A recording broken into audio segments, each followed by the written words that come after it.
비례대표 후보 선거 투어 콘서트 진행이 되는데 그 전에 이제 서울시 노동당의 서울시당과 경기도당에서 출마하신 분들의 인사를 이제 좀 들어보려 합니다. 네, 종로에서 유권자를 만나기 위해서 준비하고 있습니다. 노동당 부대표 김하늘입니다. 반갑습니다. 노동당이 그 가치를 증명받고 존재의 의의를 인정받을 수 있는 것은 바로 삶을 통한 실천, 투쟁, 바로 그것에 있다고 생각합니다. 삶의 공간으로서의 종로에서 새롭게 시작하는 힘찬 필리버스터를 준비하겠습니다. 다음 여러분과 함께 하겠습니다. 고맙습니다.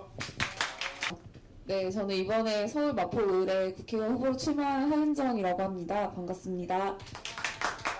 그래서 더 많은 사람들이 선택할 수 있게, 그래서 우리가 가지는 의미가 다른 사람들에게도 그 의미가 전달될 수 있는 선거를 꼭 만들고 싶어서 이 자리에 서게 되었고요.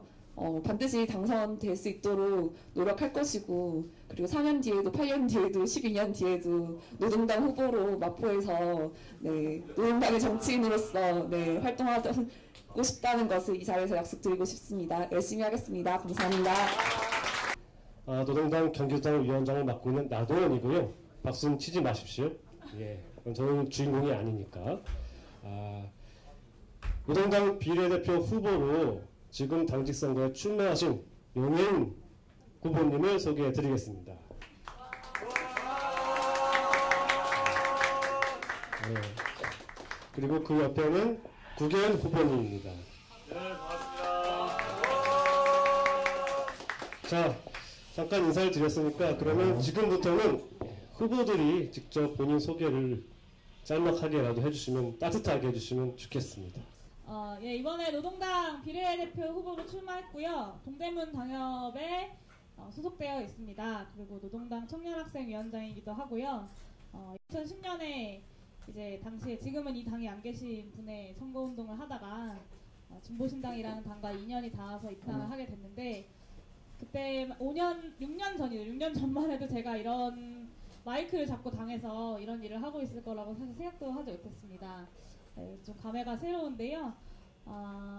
많은 청년들과 함께 노동당의 청년운동을 해왔고 앞으로도 하고 싶습니다. 그 길에서 제가 많은 역할들을 하기 위해 노력하겠다라는 약속을 드리면서 이번 총선에서 꼭 당선돼가지고 노동당이 더 많은 일들을 할 수 있는데 그 기초가 되겠다라고 말씀을 드리면서 소개를 마치도록 하겠습니다. 감사합니다.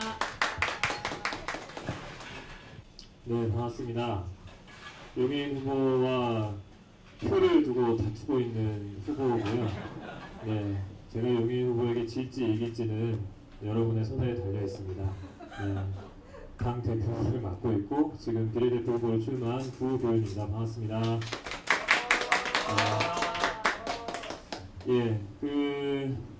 오늘 방청객분들이 주로 용인 후보의 팬들이 많이 오신 것 같아가지고 제가 좀 불리하네요. 네, 그래도 뭐 여러분들 헌호 많이 해주시고 박수 많이 쳐주세요. 저는 아무튼 이렇게 어쩌다 보니까 작년부터 해가지고 나름 이제 초고속 승진을 막 하고 있는 중에 있는데 작년까지는 그냥 일개 노조의 위원장으로서 이렇게 활동을 하다가 당 대표가 덜커덕 돼버리고 거기에 이어서 지금 이제 국회까지 가려고 생각 중인데 너무 빠르게 승진을 해가지고 정신이 없습니다. 정신이 없는데 또 이번 선거는 여러 가지로 당에서 볼 때 여러 가지 의미도 있지만 저에게 있어서도 이 만 30대에 마지막으로 도전하는 저의 아무튼 이 인생에 있어서 그런 과제가 보였습니다. 만 39이라서요. 그래도 30대에 뭔가 이런 것까지 했다라고 남길 수 있는 마지막 도전이기도 하고 의미 있는 일이라고 생각됩니다. 여러 가지로 그 당이 처해 있는 조건과 상황이 참 이제 어렵기도 하고 복잡하기도 하고 그렇기는 한데 그러면 그럴수록 더 이렇게 이 상황을 어떻게 벗어나야 되는지에 대한 이 근본적인 질문과 어떤 도전 이런 것들을 받게 되는 것 같아요. 그래서 말이 길어지면 이제 심심하시니까 여기까지 끊고 네, 제 인사를 마치도록 하겠습니다.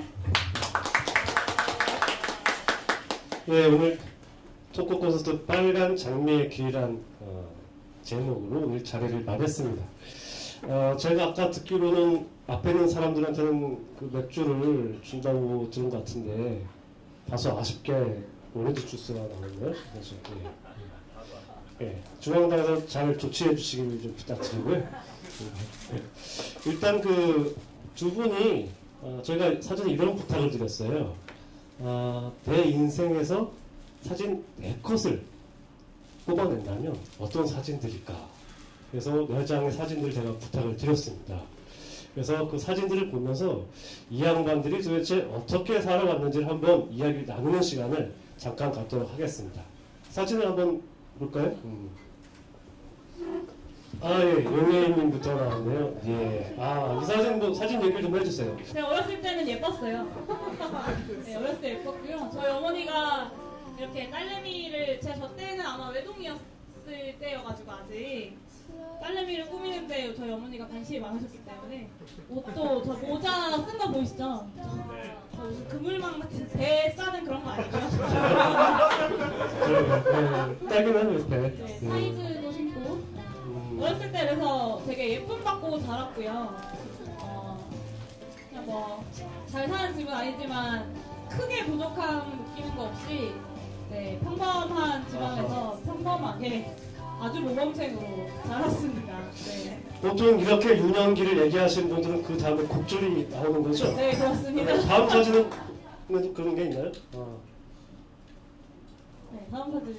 예. 네. 바로 큰 곡절이 큰 곡절, 제 인생의 가장 큰 곡절이어가지고요. 예. 네. 사실 유명한 어떻게 보면 용해인 후보를 한국에 많이 알린 네. 그런 현장인 것 같습니다. 저 뒤에 당원분들 많이 계세요. 네, 저의 인생에 있어서는 어쨌든 좀 원래 이제 대학 졸업할 때 돼가지고 제가 지금 한 5년째 4학년인데요.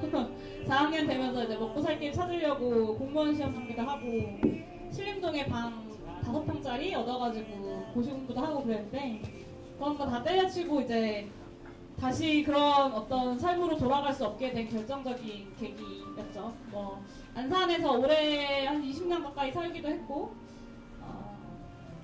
여기 있는 지금은 여기 많이 안 계시는데 당원분들 몇 분과 이제 친구들과 이제 저기 계시네요. 당원 몇 분들과 이제 세월호 참사라는 게 발생했고 이게 되게 보통 일이 아닌데 우리 뭘 할 수 있을까라고 사실 되게 시덥잖은 되게 중요하지 않은 모임 자리에서 이야기를 하다가 시작된 운동이었는데 제가 처음으로 경험해본 아주 큰 그러니까 처음으로 이 대중운동을 이끌어본 경험이기도 했고 처음으로 대중운동은 이렇게 하면 되는구나 라는 것들을 많이 배우기도 했고 그리고 이제 제가 지금 가지고 있는 정서 제가 주로 발언을 할 때 죽음을 많이 사용하기도 하고 누군가의 죽음의 이야기를 많이 하고 글을 쓸 때도 그런 어떤 얼마 전에 제 친구 한 명이 누나가 글 쓸 때 되게 처절한 느낌이 많이 든다 당신의 글을 읽으면 이런 얘기를 했었는데 좀 그런 저의 전반적인 정서들을 최근에 많이 만들었던 결정적인 것이기도 하고 제가 이렇게 비례대표에 나올 수 있었던 하나의 계기이기도 했죠. 네. 음악까지도 아주 잔잔하게 잘 어울리네요. 다음 사진 보죠. 예, 뭔가 하고 계시군요 지금. 노힐링 노답 좀 뭐죠? 절망 라디오 시작합니다. 네, 노힐링, 노멘토링, 노답 절망 라디오 시작하는 건 아니고요. 네. 네, 절망 라디오 녹음한 사진인데요. 많은 분들이 알고 계실지 모르겠습니다만 제가 팟캐스트를 하나 하고 있고요. 뭔가 이렇게 재밌어야 된다는 강박 없이 사진을 골랐는데 시작할 때 사회자님이 재밌어야 한다고 하셔가지고 제가 지금 굉장히 당혹스러운데요. 네, 저 사진은 너무 진지하고요 지금. 네. 총성 정책 토론회 같은 느낌. 제가 원래 좀 재미가 없는 사람이어가지고 저에게 재미를 요구하시면 원하시는 결과를 낼 수 없을 것 같습니다. 재미 대신 의미를 찾도록 하겠습니다. 어쨌든 네. 소개를 해주세요. 절망 라디오. 절망 라디오라고 이제 뭐 헬조선 죽창이 그런 거잖아요. 이 죽창 앞에 금수저문 너나 흑수저문 나나 너도 한 방 나도 한 방이면 죽는 거 똑같다 이런 정서인데 요새 원래 이제 청년들이 이야기했던 게 88만 원 세대 혹은 잉여 이런 얘기였다면 요새는 좀 헬조선, 죽창, 뭐 흑수저 이런 절망적인 감성들이 많이 그런 담론들이 많이 제기되고 있고 근데 이 기존의 정치권들에서 청년들을 계속 이렇게 불러내기만 그러니까 청년이라는 이름을 사용하기만 하지 한 번도 이 청년들이 무슨 얘기하는지 어떻게 사는지 들어본 적이 없다라는 어떤 구성 정치에 대한 반발심으로 시작했던 팟캐스트고요. 이제 여러 가지 소식, 파 10,000원어치를 훔쳐서 불구속 입건된 할머니라던가, 아니면 이제 자식을 죽이고 자살을 했던 아빠라던가, 아니면 이제 아버지가 크레인 괄고리에 맞아서 죽었는데 이제 나중에 사장이 와서 돈 가지고 협상하려고. 그러니까 협상한 금액을 이미 협상한 금액을 깎으려고 하는 그런 사람들 이런 사람들을 발굴하면서 그런 이야기들 청년들의 절망적인 이야기들 날 그대로 좀 전달하려고 했고요. 제가 얼마 전에 일본의 그 진보 조중동이라고 불리는 아사히 신문에 이 절망 라디오로 1면에 나왔습니다. 네 그런 의미가 있는. 뭐라고 하면서 나왔는데? 절망 라디오 DJ로 나왔어요. 인터뷰 했었습니다. 아사히 신문이 엄청 큰 신문이라고 하더라고요. 그렇죠. 맥주도 유명하고. 그 아사히가 그 아사히. 네, 여기 맥주 좀 갖다 주시고요. 조치가 되고 있나요, 중앙당에서? 예. 자, 그러면 마지막 사진인데요. 마지막 사진 어떤 사진일지 궁금합니다. 재미는 없습니다. 예.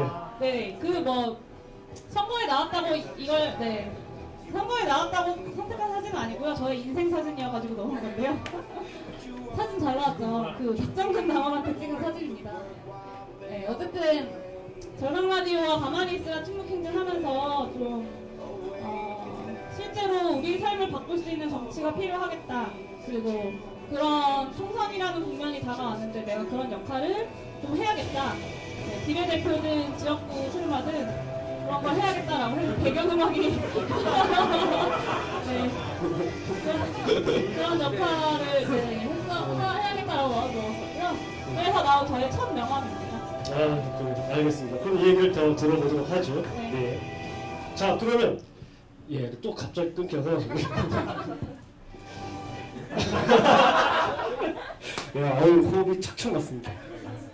자, 그러면 이제 구교연 후보님은 어떤 사진들을 고르셨을지 제가 무척 궁금하거든요. 과거 모습이잖아요. 그래서. 저도 궁금합니다. 예. 뭐가 많이 달랐을지 지금과 무엇이 다를지 많이 신경전이 궁금한데 펼쳐지네요. 진심입니다. 저는 용인 후보와 다른 컨셉의 사진들을 보였습니다. 그래서 젊은 시절 젊은 시절도 있긴 한데 공식 활동 이런 거 아니고 지극히 이제 제 개인 사업 관련된 사진들을 모아봤는데요.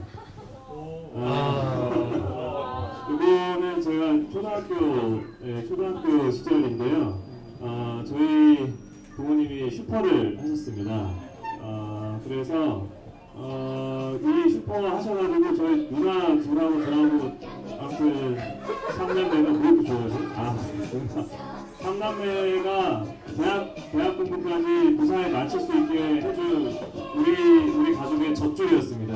젖줄이었고 이게 다행히 우리 아버님께서 딱 2000년도 됐을 때 딱 접었어요. 그 시점이 편의점이 막 등장하는 시점이었거든요. 그래서 저희 아버님과 다르게 슈퍼를 계속 하시던 분들은 다 망해가지고 다 편의점을 바뀌거나 이렇게 되셨는데 저희 아버님은 딱 그때 털고 그때 나오셨고 근데 어렸을 때는 슈퍼 하는 게 좀 부끄러워가지고 제가 초등학교 한 3학년 정도까지는 부끄러워서 이렇게 친구들하고 집에 오다가 같이 이렇게 오다가 그 앞에 이제 우리 집 슈퍼가 있는데 가지 않고 나 또 잠깐 저기 어디 갔다 갈게 이러고 이제 뺑 돌아가지고 집에 가고 이랬던 기억이 있어요. 그래서 다 되게 살려줬는데 은혜를 모르고 아무튼 저의 유년 시절에 그래서 과자와 파묻혀 살았습니다. 그래서 저는 목이 마르면 음료수 때 열어가지고 그때 나온 제일 비싼 음료수 마시고 이런 거 하고 과자도 선물 세트 이런 데 들어있는 그런 B급 과자 이런 거 잘 안 먹고 박스에 담겨있는 사브레 이런 거 그래서 아직도 제가 사브레를 좋아합니다. 이상 여기까지. 네. 부러운 유년기를 보내셨네요. 네, 풍족한 유년기였죠. 그리고 분이 맞는 거죠? 지금 사진이? 알겠습니다. 세월의 무상함을 느끼게 되는군요. 제가 초등학교 6학년 때 처음이자 마지막으로 반장을 했어요. 네. 제가 반장 후보에 이렇게 올랐는데 딱 요 나이 때였는데 그 반에서 여론을 주도하던 좀 센 여자친구가 한 명 있었는데 그 친구가 저를 딱 찍어가지고 야 너 반장하면 좋겠다 이렇게 해서 표를 막 몰아줘서 제가 반장이 됐습니다. 예쁘게 생겼다고 반장했어요. 외모로 처음으로 제가 그분 빨리 연락을 좀 취해 보시는 게 어떨까요? 그 이후에 이제 헤어졌습니다. 빨리 연락을 취해 보시는 게 좋을 것 같습니다. 다음 사진 어떤 사진을 고르셨을지. 다음 사진은 약간 뭐 이게 이것이 아무나네요. 뭐 이렇게도 하다라는 건데요. 이 두 분께는 양해를 구하지 못해가지고 제가 21살에 군대를 갔는데 그때는 뭐 이제 아무것도 몰랐을 때니까 군대 가가지고 뭐 어떻게 하다 보니까 전경이 됐습니다. 전경이 돼가지고 전경으로 2년 근무를 했고요. 아무튼 전경으로 2년을 근무했고 저희가 그 부대가 순천에 있었어요. 순천에 있었는데 이렇게 서울에서 큰 데모가 있으면 이제 올라오고 이 당시에는 99년도인데 그 서울 지하철 파업할 때 서울에 올라와서 이렇게 할 일이 없어가지고 서울에 올라오면 물론 진압을 하는 이제 그 최선봉에 있는 부대들은 바쁜데 그 뒤에 있는 지방에서 올라온 저희 같은 사람들은 할 일이 별로 없어요. 그냥 이게 쪽쪽 채워주고 있는 거예요. 그 뭐 진실을 은폐하거나 그런 건 아니죠? 실제로 그래가지고 실제로 진짜 막 할 일 없어서 사진 찍고 어디 뭐 광화문 광장에 놀러 가고 이렇게 좀 고참들은 당구 치러 가고 일단은 그렇게 믿는 걸로 하겠습니다. 그렇긴 했습니다. 그렇긴 했고 제가 아무튼 뭐 제 삶의 전환점을 줬던 이런 시간들이었는데 그 전까지는 이렇게 무슨 학생운동 이런 거를 하지는 못했고 이렇게 선배들이 그냥 뭐 술 사준다 그러면 집회 한번 가고 뭐 이런 정도였는데 여기 가가지고 군대 가서 세상의 진실을 좀 많이 알게 됐어요. 실제로 제가 이제 순천에 있으면서 경험했던 게 대학생들이나 노동자들 집회보다도 지역 주민들 집회가 굉장히 많더라고요. 주민들 집회가 많고 주민들이 이렇게 뭐 이를테면 여수 같은 데 가면 여수에 화학공업 단지가 있는데 그 단지에서 계속 이렇게 땅을 넓히는 거예요. 공장을 확장하려고. 근데 이제 막 여기 그 양식장 있는데 양식장을 사이에 두고 뭐 땅을 막 매립하고 뭐 이렇게 하면서 거기에서 이제 뭐 양식업을 하시던 분들과 이제 부딪히고 충돌하고 거기에서 이제 뭐 시위가 일어나고 뭐 이런 일들이 계속 있었거든요. 그래서 내가 알고 있던 세상이 이런 게 아니었는데 라고 하는 거를 좀 크게 느꼈던 그런 시간들이었습니다. 여기 되게 그런 분들을 많이 만났고 그런 분들은 정말 집회를 하시면 그래도 이렇게 조직된 학생들이나 조직된 노동자들은 뭔가 이렇게 집회를 계속 하시니까 앞으로도 이렇게 치고 빠지고 뭐 이런 게 좀 있는데 그 당시에도 뭐 전남대, 5월대, 뭐 녹두대 뭐 이런 분들이 있었는데 그런 분들은 그렇게 하는데 근데 주민분들은 이렇게 시위할 때 전혀 그런 게 없거든요. 이게 내 목숨줄이고 이게 쟁취되지 않으면 안 되는 것이기 때문에 뭐 그래서 막 차로 막 돌진해서 오시거나 뭐 아무튼 달려드시거나 뭐 이런 일들이 많이 있었고 그런 일들이 있으면 되게 충격을 많이 받았죠. 제가 또 젊었을 때 마음이 여렸고 했기 때문에 충격도 받고 고민도 하고 뭐 지금도 연애를 접죠. 그렇죠. 이상입니다. 이때까지도 그랬고요. 네.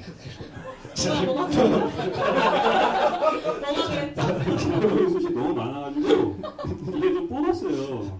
머리 막 잘 안 빗어지고 그래가지고 실제로 좀 뽑고 그랬었어요. 진짜 어렸을 때. 알겠습니다. 이 얘기는 그만하죠. 사실 이런 얘기가 진보 정책 농담 삼을 만한 얘기는 아니잖아요. 단지 이제 우리 당의 역사가 대체로 이제 왕성하신 분들 주로 대표들을 많이 맡아오셨어요. 지난번 이현길 대표님 빼고는 그런 역사가 있다는 전통이 있다는 말씀을 좀 드리면서 그리고 남은 오늘의 배를 무척 감사드립니다. 그런데 하나만 와서 어떻게 먹을 수가 없네요. 네. 자, 그렇죠. 자, 그러면 다음 사진은 어떤 사진일까요? 아, 예. 그냥 등산 가신 모습인가요? 네, 혹시 아시는 분인지 그 같이 나온 분들에게 동의를 안 거든요. 맨 왼쪽에서 하나, 둘, 셋, 네 번째 계신 분은 저희 부인 되시고, 그 연하천이라고 지리산에 이렇게 산장이 여러 개 있어요. 여러 개 있는데 그 중에 하나 산장이고요.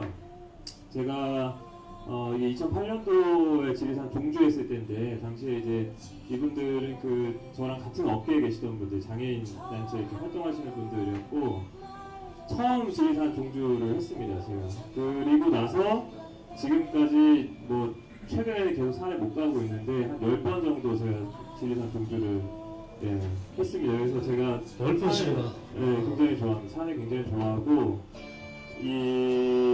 그 산에 가가지고 제가 이렇게 그 술을 좋아해서 술을 사가지고 특히 사케 같은 걸 술을 사가지고 올라가서 밤에 춥잖아요. 여름에는 추운데 그걸 이제 코페를 데펴가지고 사케 이렇게 따뜻한 사케를 한 잔 마시면 되게 기분이 좋아요. 술자리까지 듣고 있네. 제 인생의 낙이었고 제가 아무튼 알바노조랑 막 노동당 하기 전에는 정말 산에 자주 다니고 그랬는데 아무튼 뭐 참 옛날 추억이네요. 이러고 살아야 되는데 여기 좋습니다. 여기 연하천이라고 뭐 이렇게 지리산 정상에 굉장히 좋은 곳입니다. 산을 진짜 좋아하시네요. 네, 저도 산을 정말 좋아했는데 당에 대한 충성도가 높아질수록 산에 간 횟수가 급격히 줄어드는. 통상 끝나고 나면 혹시 원하시는 분들과 원하시는 음식자분들과 여기 후보를 원하신다면 같이 산에 가면 좋겠네요. 무척 바빠져야죠. 다음 사진 보겠습니다.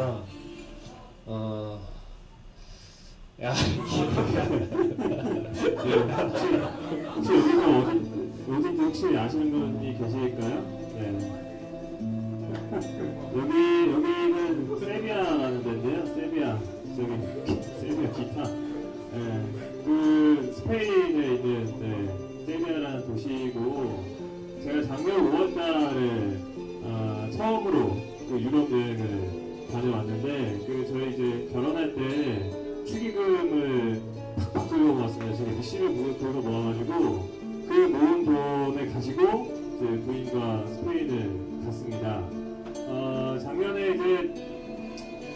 작년에 원래 스페인 가려고 2월달부터 준비를 하고 있었고 떠난 날은 5월 4일인데 제가 마침 5월 1일 메이데이에 그 알바노조 당시 위원장일 때 맥도날드 전문시위를 해가지고 저는 전혀 계획이 없었거든요. 점검만 했다가 한 5분만 있다 그냥 나오려고 했는데 나오려고 한 걸 경찰이 막아가지고 잡아가서 잡혀갔었어요. 잡혀가서 제가 그때 그 부인한테 진짜 아무튼 두드러 맞을 뻔했는데 면회 와가지고 근데 아무튼 그래서 저는 그래도 이게 5월 1일에 잡혔으니까 아무리 48시간 있어도 3일날은 나갈 수 있겠지 이렇게 생각하고 이제 저는 마음을 편히 놨는데 다음날 되니까 이놈의 경찰들이 구속영장을 신청하겠다고 구속영장을 신청하겠다고 당신은 따로 조사를 받아야 된다는 거예요. 그래서 나머지 같이 연행된 사람들을 다 빼고 저만 여러 가지 조사를 받다가 그 다음날 영장이 청구가 되고 실질심사를 받으러 가고 아무튼 이랬습니다. 이랬다가 근데 지금 배경음악 이국적으로 시작했는데 지금 이야기를 듣다 보니까 너무 잘 어울린 이야기가 되면서 아무튼 그래가지고 그 영장 실질심사 결과가 5월 3일 오전 10시에 제가 재판을 받았는데 원래는 저녁에 나오거든요. 저녁에 나오는데 당시에 저 변호해 주셨던 강문대 변호사님이라고 민변 노동위원장 하시는 분이 마치 검사 아는 사람이었나 봐요. 그래서 검사한테 이 사람이 그 재수가 좋으면 스페인에 날아가야 될지도 모르니까 제발 좀 빨리 해달라고 아무튼 뭐 이런 말씀들을 해주시고 그래가지고 그 저녁 6시에 제가 석방이 됐어요. 5월 3일날 저녁 6시에. 아무튼 저는 그냥 마음을 좀 접고 있었거든요. 그 전에 비행기 예매도 하고 호텔 예약도 다 했는데 이 돈은 날렸구나라고 생각했는데 내보내줘가지고 그 다음날 바로 이제 비행기 타고 대한민국으로 떠났죠. 정말 포도고시를 대한민국을 떠나서 연행 영장 석방 끝에 그 대한민국을 떠나서 제가 처음 도착한 데 이제 마드리드였는데 마드리드에 가면 소울 광장이라고 있습니다. 소울이 태양인데 소울 광장 뭐 코데모스 사람들이 처음 데모를 했다던 그 광장에 앉아가지고 그 산미겔 맥주를 한 잔 마셨거든요 낮에. 그 자유는 정말 이런 말로 표현할 수가 없었어요. 그래서 제가 진짜 앞으로 착한 애 살아야 될까? 뭐 이런 거를 진짜 고민하고 될까? 뭔가 될까? 뭐 이런 것도 해보고 스페인 정말 좋더라고요. 혹시 결혼하실 계획 있는 분들 그 축의금이 잘 모으셔가지고 스페인 가보십시오. 제가 이렇게 소개 안내해드리겠습니다. 스페인 가시고. 착하게 사실 마음은 없으신 거죠? 아직까지는 없는데. 아직까지는 없는데. 이거 그렇게 깊은 사연이 있었군요.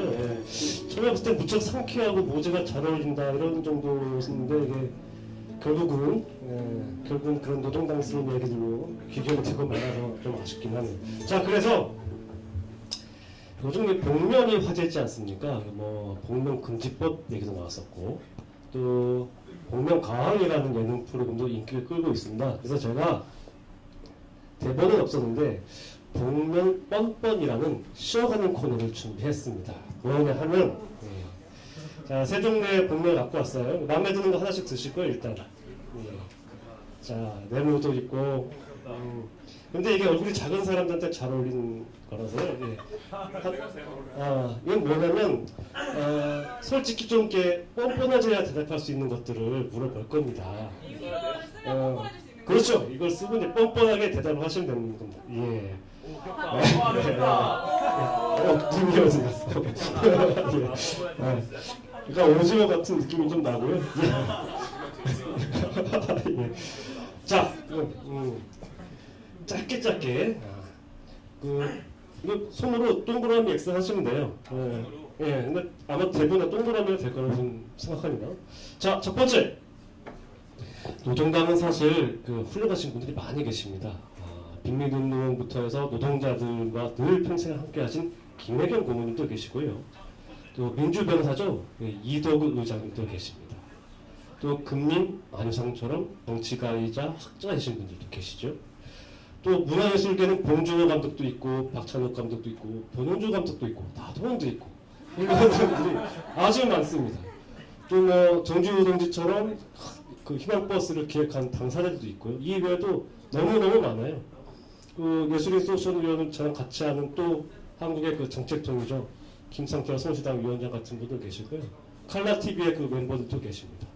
그런데 이번에 비례로 출마하신 사람은 딱 2명입니다. 자, 묻겠습니다. 나는 노동당의 비례대표 후보로 나설 자격이 있다. 예. 자, 왜 그런지 짧게 말씀해주세요. 왜 그렇게 생각하시는지 1분 이내로 답을 해주시면 됩니다. 여러분, 이게 지금 투표가 시작이 되지 않았어요. 열성적인 그 투표를 요청하셔야 됩니다. 아니 뭐 별 생각 없이 오래 했는데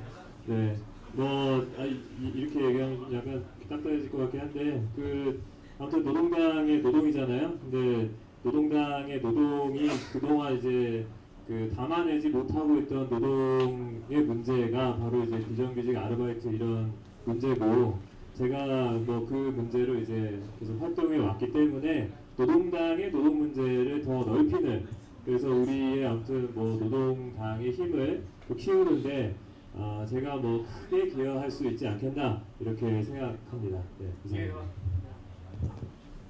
뻔뻔하시고 알겠습니다. 연예인 후보께서 X를 들면 사퇴해야 될 것 같아서 그렇죠. 오를 들었는데요.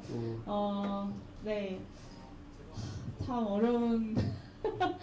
저는 그렇게 자부하는데 2013년 안녕들 하십니까 이후에 남한의 모든, 특히 남한에서 엄청난 충격을 주고 이슈를 가져왔던 대중운동은 다 노동당이 하고 있다라고 생각하거든요.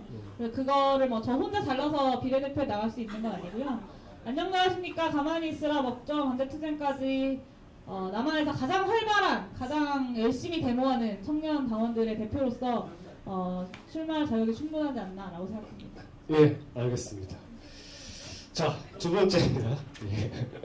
사실 정당 활동을 오래 하신 분도 있고 뭐 짧게 하신 분도 있고 하겠지만 한국이요 그 진보 정치가 의회 정치 그다음에 그 정치에 뛰어든 게 거의 30년 가까이 됐는데 올해가 매우 긴 시간인데 노동당도 역사가 아주 길죠. 민주노동당부터 청년진보당 역사 하나가 됐으니 그래서 이렇게 여쭤볼게요. 사실 저는 이런 경우가 상당히 많았는데요. 나는 노동당 당원이었던 게 아주 잠깐이라도 후회한 적이 있다. 아주 잠깐이라도 후회스러웠던 적이 있다. O, X.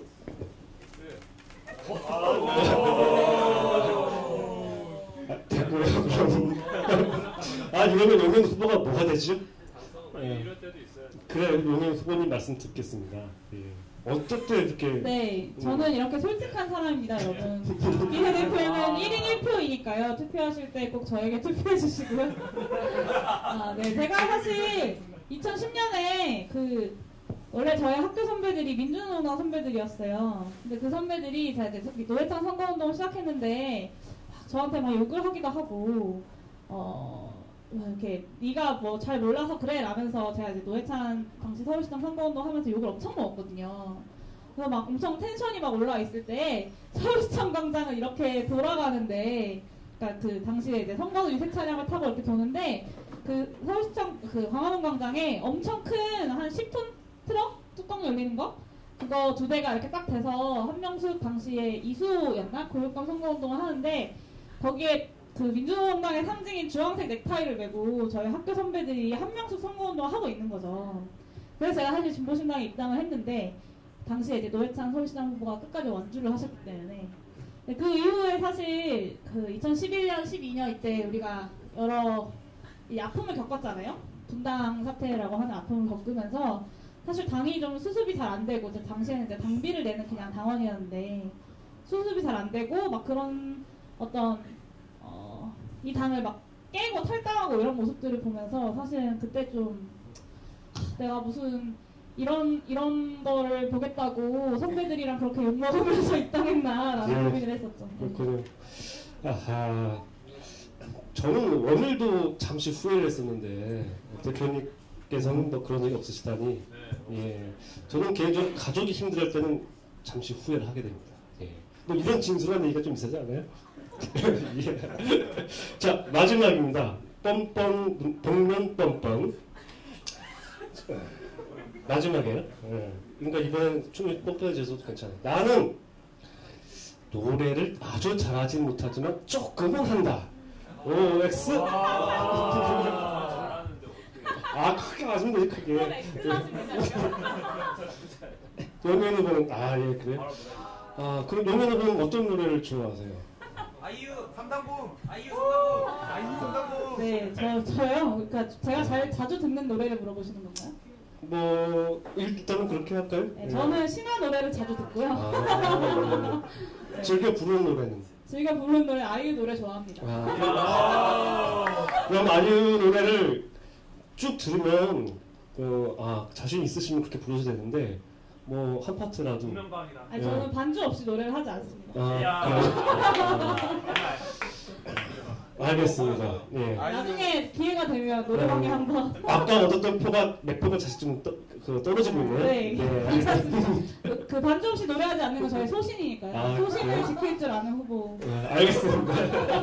이러면 국회의원 후보가 참 입장 남쳐야 되는데 본인은 어떤 노래를 안 남쳐하실 거예요. 좋아하시거든요. 어떤 노래를 즐겨 부르시는지.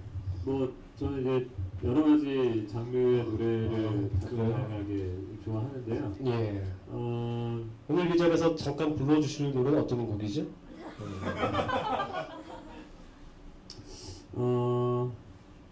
갑자기 그냥 머릿속에 좋습니다. 예. 박수로 청해 듣도록 하겠습니다.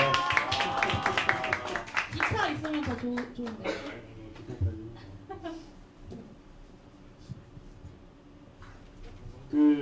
제가 뭐 즐겨 부르는 노래가 있는데요.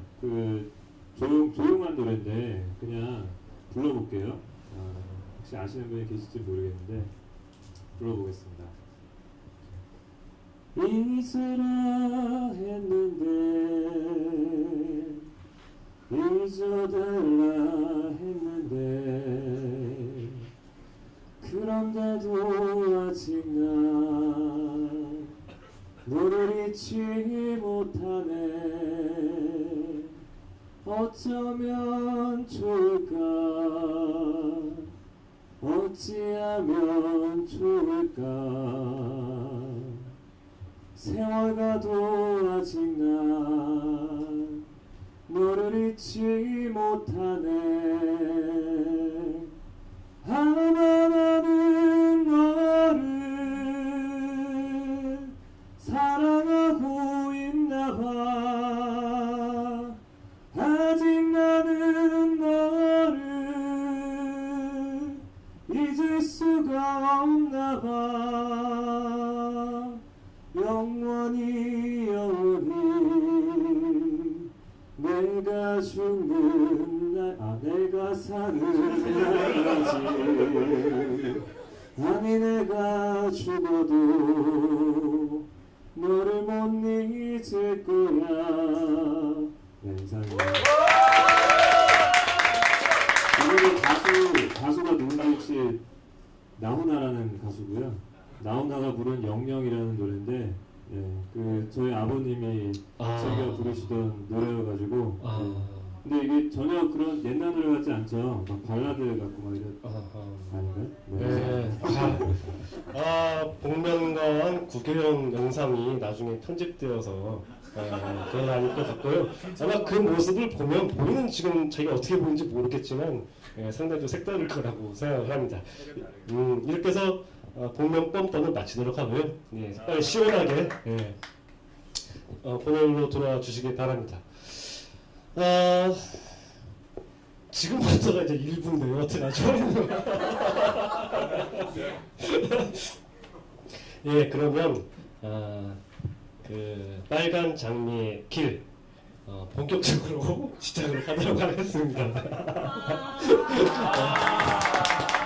당황하지 마세요. 당황하지 마시고 오늘 우리 당이 그 두 분의 비례대표 후보로 나선 후보들이 이분들과 노동당이 어떤 이야기를 할 것인가에 대해서 두 가지 키워드를 잡았습니다. 하나가 청년 알바, 그리고 또 하나가 세월호입니다. 그래서 이번에는 바로 그 이야기를, 본인의 이야기를 해주실 손님을 모시고 같이 이야기를 나눠보려고 해요.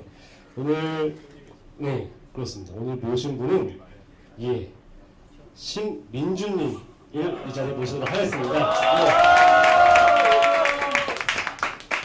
신민주님은 현재 그 대학생이시고요. 그런데 학교에 입학한 이후로 늘 어딘가에 고용이 되어 있었다고 합니다. 그리고 많은 아르바이트 일을 하시면서 좀 답답한 일도 많이 겪으셨다고 해요. 그래서 같이 이야기를 나눠보는 시간을 갖도록 하겠습니다. 신민주님도 그 인사 좀 부탁드릴게요.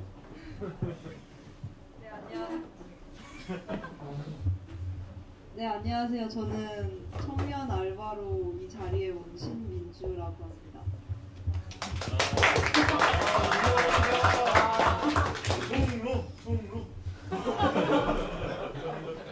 종로 당협이세요? 네, 이번에 종로 중. 네. 그러시고요. 반갑습니다. 일단 본인 얘기를 좀 해주셔야 될 게 어떤 아르바이트를 이렇게 많이 하셨어요?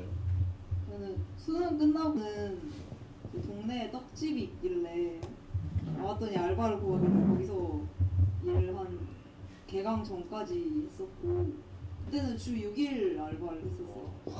거의 뭐 정규직이네, 그죠? 네.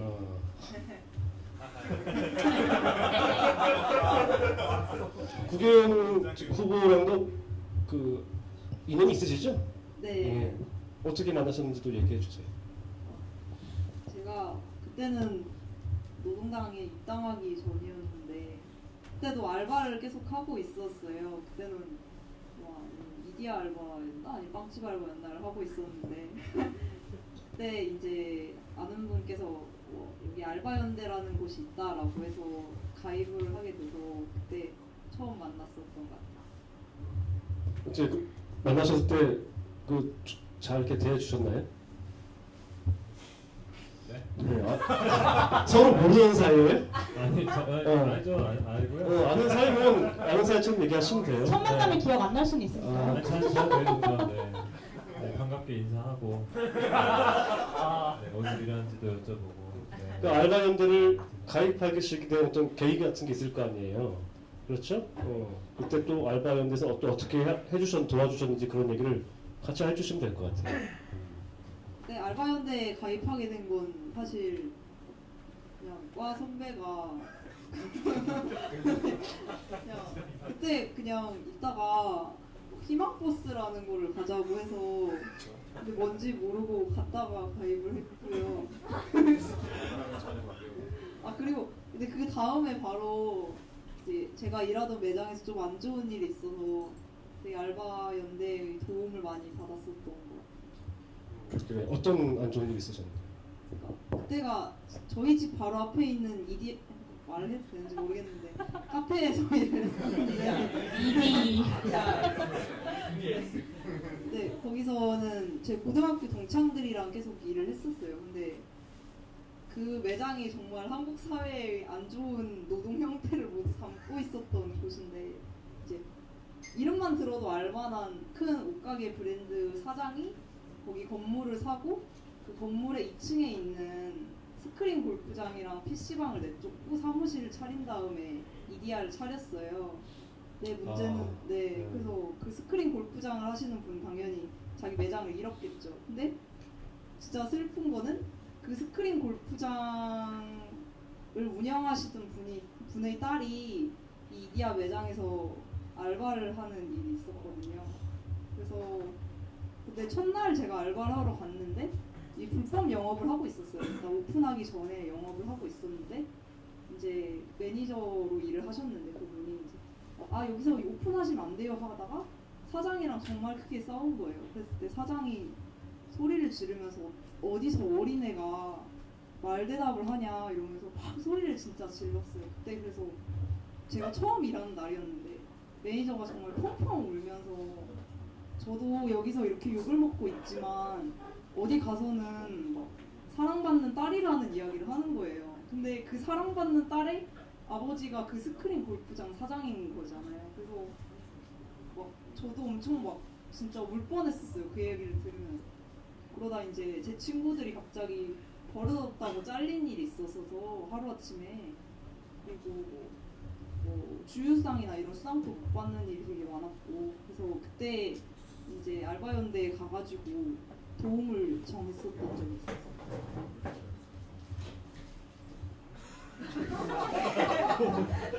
그래서 어떻게 해주셨습니까? 어떻게 그 상담도 해드리고 너무 많은 일을 처리하셔가지고 챙겨드리기도 하고 그럴 수 있죠. 우리 그 신민주 알바노 쪽 조합원은 그 미디어에서 그 사상, 그 산재 이 사건이 뭐 제일 좀 저한테 기억에 남는 사건이었죠. 그 얘기를 조금 해주시죠. 제가 그 매장에서는 이제 제 친구들이 잘리고 나서 엄청 사장과 3자 대면에서 싸우고 그랬는데 결국 잘 해결이 안 됐어요. 그래서 거기서 사장이 저를 엄청 싫어하게 돼서 그 매장을 나가고 이제 경복궁에 있는 그 동종 브랜드 커피 전문점에서 일을 하다가 한 6개월 정도 일을 하다가 거긴 너무 바빠서 그만두고 또 집 앞에 있는 새로운 동종 브랜드 카페에 일을 하게 됐어요. 근데 이제 근데 제가 일을 했을 때 그 매장 이제 그 브랜드 매장을 자세하게 보면 선반이 되게 좁은 형태로 되어 있어요. 그래서 선반 위에서 물건이 시시때때로 떨어지는 형태인데 제가 그때 엄청 뜨거운 끓는 물에 이제 타피오카 펄을 녹이고 있었거든요. 근데 싱크대에서 녹이고 있는데 위에서 물건이 막 떨어지는 거예요. 그때 제가 해야 되는 건 그 물건을 잡는 일이잖아요. 그러다 잡다가 그 타피오카 펄이 든 끓는 물을 제 손목에 다 엎은 거예요. 그래서 그땐 진짜 아팠는데 뒤에 손님들이 줄을 서 있고 막 빨리 달라고 하는 상황이었고 아무것도 못하고 손님을 다 받았어요. 그래서 한 10분, 20분 이미 지났고 이제 한 30분 후에 화장실을 가서 상처를 보는데 이미 거기 매장에는 뭐 후시딘 이런 건 없었고 당연히 나 좀 빨갛길래 아 빨갛다 이러고 계속 일을 했거든요. 근데 이상하게 집에 갈 때쯤 되니까 제가 밤 12시에 끝났거든요, 알바가. 근데 집에 가서 보는데 팔이 좀 너무 아파서 봤더니 이미 물집이 다 올라와서 이제 막 물집 터지고 이래서 물 나오고 막 이러는 거예요. 그래서 제가 막 새벽 3시까지 잠을 못 잤어요. 너무 아파서. 그러다가 이제 엄마한테 막 엄마 나 사실 팔에 화상이 당해서 좀 아파 이랬는데 엄마가 막 화를 내면서 병원에 데려갔고 병원에서는 아 이거는 물집이 너무 심하게 됐고 이미 다 터져버려서 쓸 수 있는 방법이 없다 이러면서 살을 다 벗겨내야 된다 이래서 그 부위 살을 다 벗겨냈어요. 그리고 나서 이제 사장님한테 제가 화상을 당했습니다. 그리고 산재를 받고 싶습니다라고 했을 때 사장이 저한테 소리를 지르면서 어디서 온 지 얼마 안 돼서 화상당한 주제에 이렇게 나의 매장에 민폐를 끼쳤으면서 산재를 이렇게 당당하게 요구를 하냐.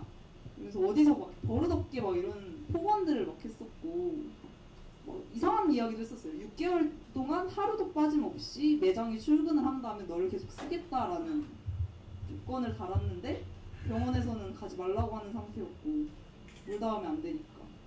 그래서 결국에는 제가 그만두겠다라고 했고 그때 제가 정말 인격적으로 모욕감이 들었던 거는 사장이 봉투에 10만 원을 넣어서 주면서 치료비로 써라 이러는 거예요. 근데 저는 이 돈 먹고 떨어져라로 느껴졌어요. 그 돈이. 그리고 병원비는 이미 30만 원이 넘게 나왔었고 돈을 할 수 있는 게 아니고 그게 다 제 돈이랑 그런 걸로 나갔으니까. 그래서 아 이 돈 못 받겠습니다 이러면서 돌려주고 나와서 집에 가서 막 엄청 울고 그랬던 기억이 있어요.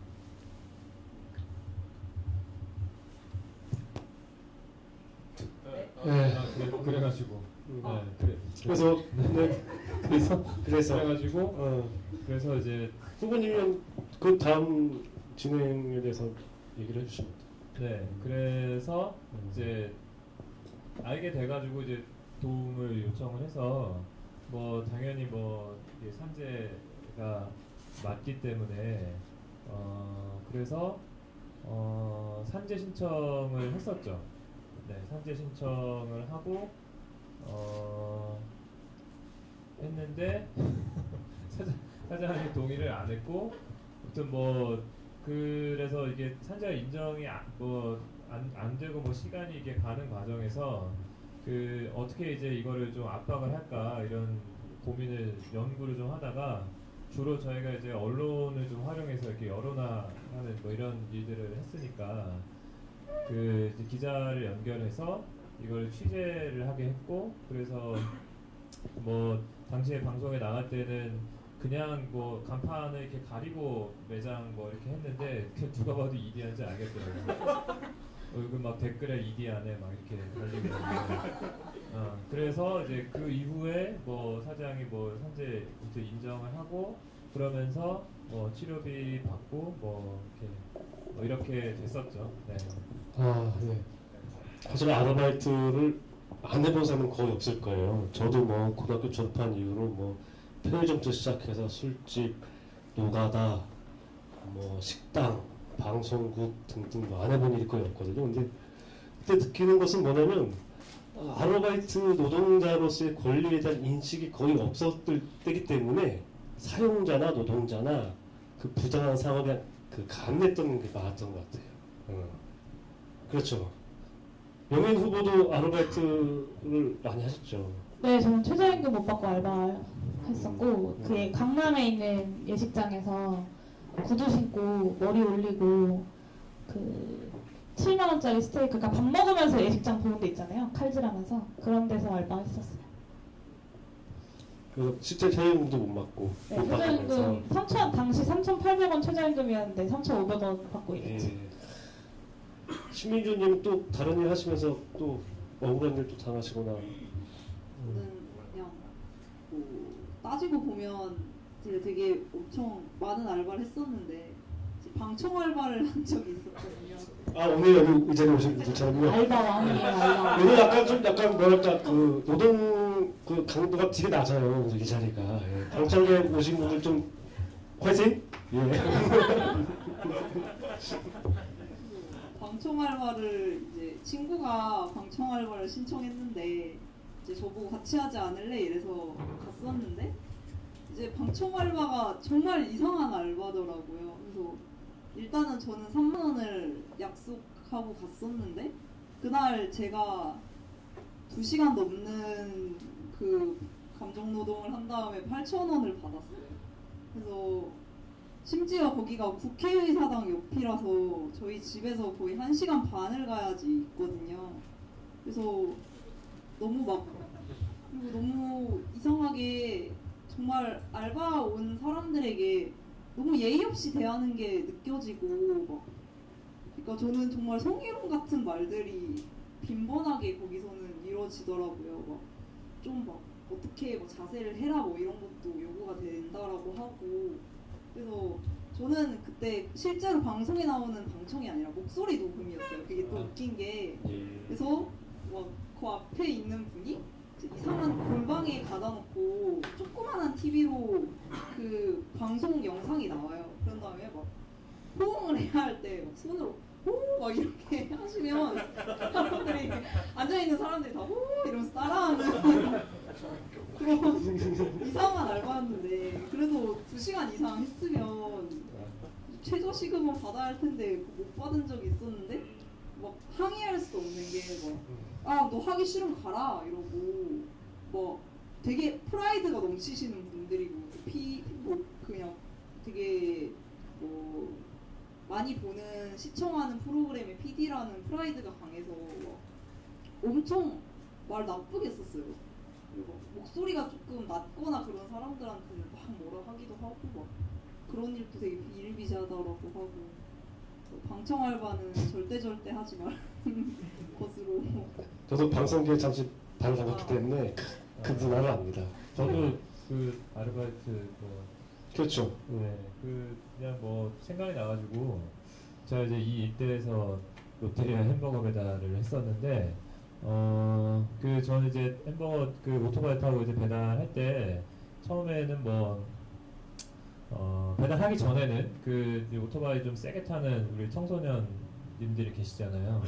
그래서 왜 저렇게 위험하게 세게 탈까지 이런 생각을 좀 했었는데 제가 이제 알바할 때 이를테면 금요일 같은 때 홍대 나가보면 사람들 어마어마하게 많잖아요. 어마어마하게 많은 이런 동네에서 저는 이제 특히 저녁 시간에는 배달이 막 밀리기 때문에 여기 갔다 저기 갔다 막 이렇게 되게 바쁘게 움직여야 돼요. 저는 되게 바쁘게 움직여야 되는데 되게 이렇게 한가롭게 거리를 거니는 힘이 많은 청춘 남녀들을 보니까 뭔가 소외감이 좀 들더라고요. 소외감이 들면서 우리 이렇게 배달 다니다 보면은 신호가 딱 걸리면 차들은 이제 정지선에 쓰는데 오토바이는 절대 정지선을 안 쓰거든요. 정지선 앞에다 쓰지. 그러면 이제 제가 쓰고 옆에 맥도날드 아저씨 쓰고 통닭집 아저씨 쓰고 이렇게 배달 대행 아저씨 쓰고 이렇게 쭉 쓴 다음에 줄을 쫙 맞춰서 서요. 쫙 섰다가 이제 신호가 바뀌기 직전에 출발하거든요. 왜냐면 신호를 다 외우고 있기 때문에 신호가 바뀌고 출발하고 이런 거는 배달계에서는 잘 없어요.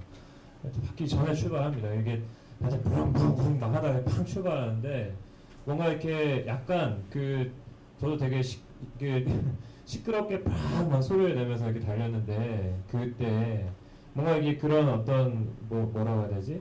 뭔가 이 세상 속에 내가 묻혀있는 듯한 나의 존재감이 사라진 듯한 이런 느낌 속에서 내가 이렇게 빡세게 힘들게 일을 하고 있다라는 거를 그냥 뭔가 이렇게 표현하고 싶은 감정이 들었어요. 그래서 오토바이를 막 이렇게 탔는데 뭔가 그런 느낌을 공유했습니다.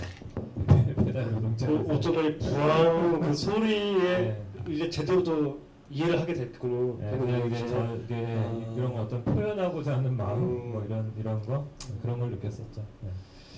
예. 오토바이 그 소리가 존재의 표현이라고는 제가 생각을 못 해봤는데 오늘 배우는 게 맞습니다. 예. 방청객들의 노라든지 그래서 그러면 사실 그 청년들 얘기가 보통 이제 그런 학업이라든지 또 생계, 특히 뭐 요즘은 대부분 부모님과 같이 살기도 하지만 밖에서 나와 계신 분들은 월세라든지 그리고 이것을 벌기 위해서 하는 일이 대부분 알바란 말이에요. 그래서 절망 라디오 같은 걸 진행하다 보면 이런 사연들이 많이 나오겠네요. 네, 그렇죠. 알바하는 사연이 사실 처음에는 빚 대출 받았다는 얘기가 되게 많았는데 뒤로 갈수록 되게 그 알바와 관련된 사연이 많아지고 여기 주로 사연 많이 보내시는 분이 아, 그래요? 무슨 사연인지 밝히지 않겠습니다. 아, 그래요. 어떠세요? 그 절망라디오 진행하시다 보면 요즘 이 청년들의 문제를 정치로서 본인도 이제 정치인으로 이제 나서시는 거니까 어떻게 풀어야겠다라는 어떤 핵심적인 지점 같은 게 좀 가닥이 잡히시나요? 되게 어려운 질문인데요. 갑자기 되게 어려워졌네요. 편하게 해주세요. 편하게. 네. 네. 사실은 그러니까 막 돈을 못 벌고 이런 것도 되게 힘들어 하는데 사실 지금 청년 세대가 너도 나도 다 돈을 못 벌어가지고 사실 거기에 대한 박탈감이 크다기보다는 이 알바 현장에서 느끼는 고립감이나 아니면 그 인격적인 모욕, 사장의 인격적 모욕, 손님의 인격적 모욕 이런 거에서 많이 자존감이 흔들리고 괴로워하기도 하더라고요. 제가 옛날에 이제 알바와 관련된 이런저런 일을 하다가 실태 조사를 본 적이 있는데 매일 밤 8시부터 아침 8시까지 알바를 하는 청년이 있었어요. 근데 그렇게 알바를 하면 아침 8시에 퇴근해서 집에 가면 뭐 9시, 10시고 10시에 뭐 눈을 붙이면 6시간 자도 벌써 오후 4시잖아요. 8시간 자면 저녁 6시고 그러면 그때 또 오후 6시에 일어나서 오후 8시까지 또 출근해야 되는 거예요. 그러니까 정말로 이 편의점 몇 평 정도 되는 편의점 한 4, 5평 정도 되는 편의점에서 하루 종일 혼자 있는 거 말고 집에서 잠자는 거밖에 없는 거죠.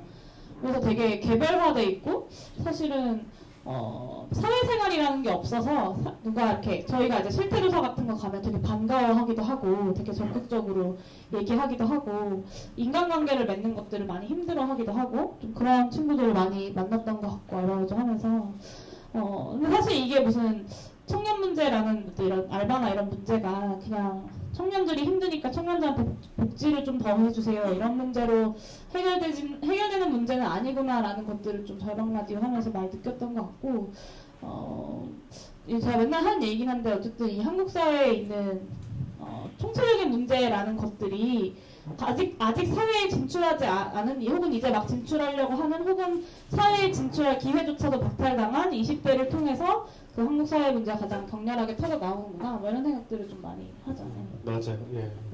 그래서 요즘 청년을 너도 나도 호명을 해서 활용하는 게 맞습니다. 현수막만 봐도 그렇고 어디 뭐 슬로건만 봐도 그렇고 참 문제가 많아요. 저 신민주님한테 그럼 여쭤보면서 이 두 분이 상당히 젊은 분이잖아요. 청년 후보로서 노동당을 대표한 비례 후보로 좀 나서신 거예요. 당원들에 대한 선택을 받겠다고. 이 두 분한테 혹시 물어보고 싶거나 아니면 이걸 노동당에게 뭔가 좀 요청하고 싶은 이야기가 있으면 마무리 발언식을 한번 해주시면 어떨까요? 그리고 그 얘기를 들으시고 두 분 후보 중에 한 분께서 그에 대해서 또 답변을 해주시고 이렇게 하면 좋을 것 같습니다.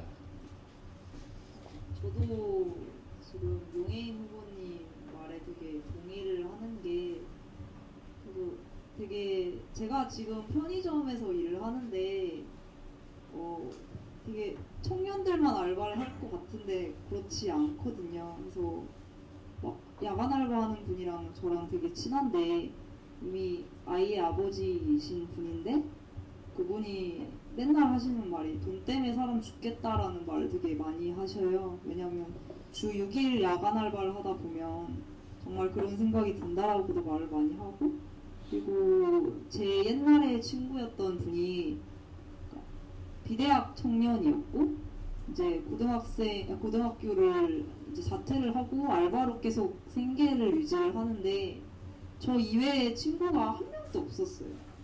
그래서 이 청년들이 정말로 알바를 하는 청년들이 단절되어 있다라는 생각을 되게 많이 하고 있는데 사실 저도 좀 궁금하지만 이 사람들을 어떻게 모아내야 될지 되게 애매하고 고민이 되기도 해요. 그래서 어떻게 이 사람들 결국에는 한 명 한 명 만나러 다녀야 하는지 아니면 어떻게 이 단절 같은 거를 조금이라도 해결할 수 있는지에 대해서 조금 물어보고 싶고 생각을 여쭤보고 싶은 점들이 있었어요. 정말 좋은 질문이시네요. 너무 어렵다 근데 그죠? 노동당과 한국진보자파정치의 숙제이기도 한데요. 구변 후보께서 본인의 생각을 말씀해 주시면 어떨까요? 네, 많은 질문을 받았던 문제이기도 하고 여전히 명쾌한 해답을 가지지 못한 문제이기도 하고요. 아마도 제 인생의 중요한 과제일 것 같은데, 저는 일단 이런 아르바이트 노동자들을 모일 수 있도록 하기 위한 다양한 수단은 좀 필요하겠다라고 생각하는데요. 그래서 이렇게 노동조합을 시도했던 게 있고, 그래서 노동조합이 뭔가 이렇게 불편한, 부당한, 억울한 상황에 놓인 아르바이트 노동자들이 찾아와서 하소연하고 뭔가 문제를 같이 해결하고 이제 이런 역할을 하는 거죠. 또 그와 다르게 용해인 후보 얘기하신 대로 이렇게 참 사는 게 재미없고 건조한 정말 일만 하다가 하루가 가는 이런 사람들이 많은데, 그러함에도 그들 또한 뭔가 관계하고 즐기고 싶고 이러고 싶어하는 욕망은 분명히 있고, 근데 그럴 수 있는 공간이나 계기가 기회가 제대로 존재하지 않고, 그래서 그런 것들을 제공하기 위한 뭔가의 어떤 활동이든 이런 게 있을 수도 있을 것 같고요. 저는 사실 국회로 가자고 하는 것도 그 중에 하나의 수단일 수 있다고 생각합니다. 아르바이트 노동자들이 뭔가 이렇게 보이지 않는 미래 때문에 답답하고 절망적이고 한데, 나와 전혀 상관없을 것 같은 국회에서 누군가 우리 얘기를 해주고 우리의 문제를 요구하고 함께 헤쳐나가자라고 제안하고 이런 어떤 행동들이 이 아르바이트 노동자들 스스로가 뭔가 이렇게 정치에 관심을 가지고 뭔가 참여하고 뭔가 말을 하고 이럴 수 있는 또 계기를 부여하게 되지 않을까 이런 생각이에요. 사실 노동당이 정말로 대박이 나서 우리 용해인 후보와 제가 국회로 가게 된다 해도 사실 이 대한민국을 다 때려 부실 수는 없잖아요. 두 명이 가가지고 그런 거 이렇게 변화를 근본적인 변화가 언제 다 가능하지는 않을 거잖아요. 사실 이렇게 두 명이 간다 해도 교섭단체도 아니고 하기 때문에 허공에 대고 말은 할 수 있겠지만 사실 협상에 참여할 수 있는 권한은 없는 거니까. 그래서 사실은 이 소수가 국회에 간다고 했을 때 중요하게 목표로 해야 되는 것은 뭔가 이 국회로 들어오지 못한 다수 국민들의 목소리를 어떻게 또 모아내고 그들의 행동을 통해서 뭔가 정치적인 어떤 힘을 만들어낼 건지 이런 게 이제 중요한 과제가 돼야 되기 때문에 하나의 이제 조직가가 돼야 되는 것이겠죠. 그런 여러 가지 수단들 중에 하나로서 국회를 진출하는 것, 그리고 지금 정당 운동을 하는 것도 또 하나의 수단 중에 하나라고 생각하고 있는 것이죠. 네. 예. 혹시 보태실 말씀이 있으나요? 네, 앞에서 대표님이 다 얘기해 주셔가지고 참 어려운 문제인데 제가 항상 대표님한테 주장하는 거기도 하고, 이 시대의 대표적인 불안정 노동자인 알바 노동자들의 당이 되겠다라고 선언하고, 그 문제를 집중적으로 파고드는 어떤 기획들, 컨셉들 이런 것들이 좀 필요한 것이 아닌가. 그것이 우리가 말하는 노동 문제고, 노동 문제의 어떤 해결, 모순의 해결 이런 것이 아닐까 라는 생각이 듭니다. 예, 말씀 고맙습니다. 아까도 말씀해 주셨다시피 우리 이 시대의 청년 문제라 하면 우리 사회 구조 전반적인 문제를 하나를 응축해서 보여준 하나의 터진 주기랄까요? 그런 느낌이 듭니다. 오늘 좋은 말씀 해주셔서 감사하고요. 그러면 이렇게 1부를 마치고 2부에서 오준호 작가님 또 모셔서 같이 말씀을 나눌 겁니다. 그리고 그 전에 특별한 공연이 준비가 되어 있습니다. 그러니 방청객 모두 계신 분들 5분간 휴식하시고 바로 특별 공연을 감상하시고 이야기를 이어가도록 하겠습니다. 그 전에 우리 신민주님의 특별히 더 큰 박수 부탁드립니다. 고맙습니다.